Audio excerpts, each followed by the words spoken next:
2-4 دن پہلے ایک صاحب نے مجھے کہا کہ میرا بیٹا وراثت مانگ رہا ہے. میں نے کہا کس بات کی, آپ تو زندہ ہیں, آپ کا ہے سب کچھ. کہہ رہے نہیں بیٹا بھی, بیوی بھی پیچھے پڑے ہوئے ہیں, ہمیں ہمارا حصہ دو. آپ کو پتہ ہے میں الٹے مشورے دینے میں ماہر آدمی ہوں. مجھ سے مشورہ لینے سے پہلے سوچا کرو, حقیقت بتا رہا ہوں. کسی کی بیوی بھاگ گئی, واپس لانے کا کبھی بھی میں نے مشورہ نہیں دیا اس کو.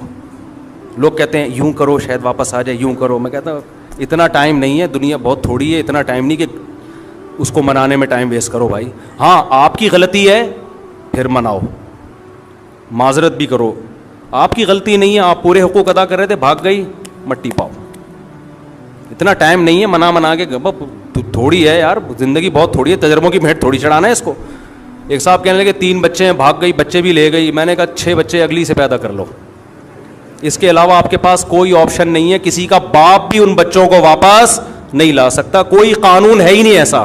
عدالتوں میں کیس لڑتے لڑتے گنجے ہو جاؤ گے, کخ بھی نہیں ملے گا, اور الٹا سارا خرچہ عدالت آپ کے اوپر ڈال دے گی, اور چوڑے میں آ جاؤ گے.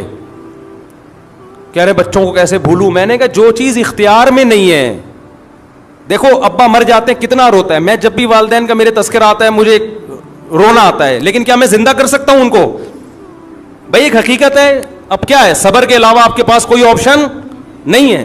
بچہ مر جاتا ہے تو تھوڑے دن رو کے صبر کرنا ہے نا. تو جو چیز اختیار میں نہیں ہے اس پہ رونا فضول حرکت ہے, ٹائم ویسٹنگ ہے. سب کچھ آپ کی مرضی کا دنیا میں نہیں ہوگا. بیوی بھاگے, بہت سے لوگوں کی بیویاں بھاگیں گی بھی, بچے بھی لے کے شارٹ ہو جائیں گی. صبر, اس کے علاوہ آپ کے پاس کوئی آپشن, یا تو آپ محلے کے دادا ہو, محلے کے دادا ہو تو ایک الگ بات ہے, یا دادا بن جاؤ, اگلے الیکشن میں آپ کھڑے ہو جاؤ, وزیر اعظم بنو, بولے لے آ بچے, پھر آئیں گے ٹھیک ہے نا, پولیس میں چلے جاؤ آپ. جب آپ کے پاس اختیار ہی نہیں ہے, آپ کے پاس پولیس ہے تو ان کے پاس بھی ہے. تو آتے ہیں لوگ روتے ہوئے بیچارے, میں ان پہ ترس کھاتا ہوں, اللہ ان کے صبر دے, لیکن ان سے کہتا ہوں بھائی چھوڑو, اب ٹائم ویسٹ نہ کرو یار.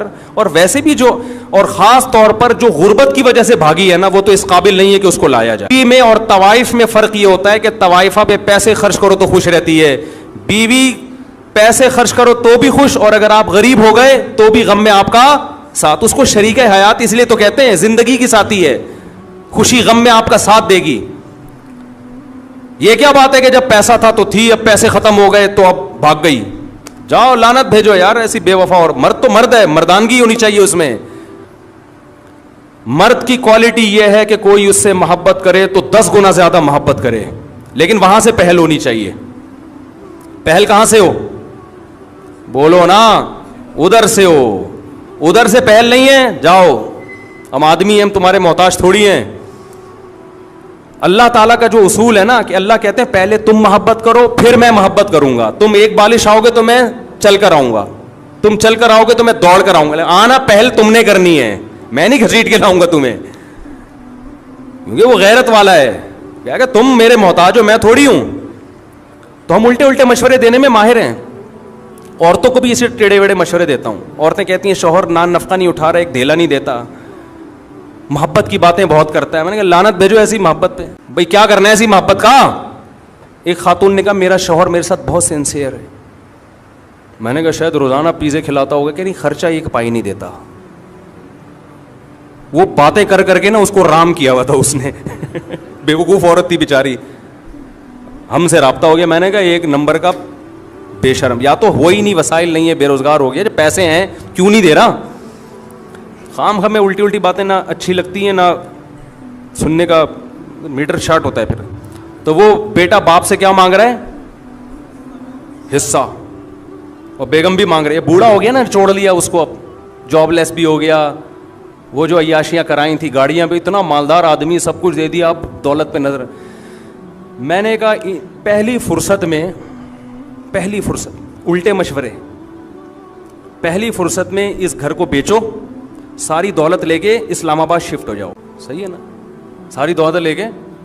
کہہ رہے ہیں یار وہ بیٹا وہ. میں نے کہا ایسے نالائق بیٹے کا کیا کرنا ہے یار, جو بڑھاپے میں باپ کو خوشی دینے کے بجائے, بیٹا تو وہ ہوتا ہے جو کہے ابا یہ بھی آپ کا, اور میں جو کماؤں گا وہ بھی آپ کا. ہم نے ایسے نیک اولادیں بھی دیکھی ہیں, جب جاب لگی ہے تو ابا کے ہاتھ میں لا کے تنخواہ پکڑا دی ہے, کہ ابا یہ آپ کی وجہ سے, آپ نے پڑھایا, آپ نے ہم پہ خرچ کیا, یہ چھت آپ نے دی, میری ماں کو تحفظ آپ نے دیا جس کی وجہ سے اس نے عزت سے مجھے پالا ہے. مجھے نہیں چاہیے پیسہ, یہ سب کس کا ہے؟ آپ کا ہے. یہ آپ, ہمارا نہیں ہے. یہ ہمارے شیخ حضرت مفتی رشید احمد صاحب کے والد نے زندگی میں وراثت تقسیم کر دی, اور بہت بڑی وراثت تھی, بہت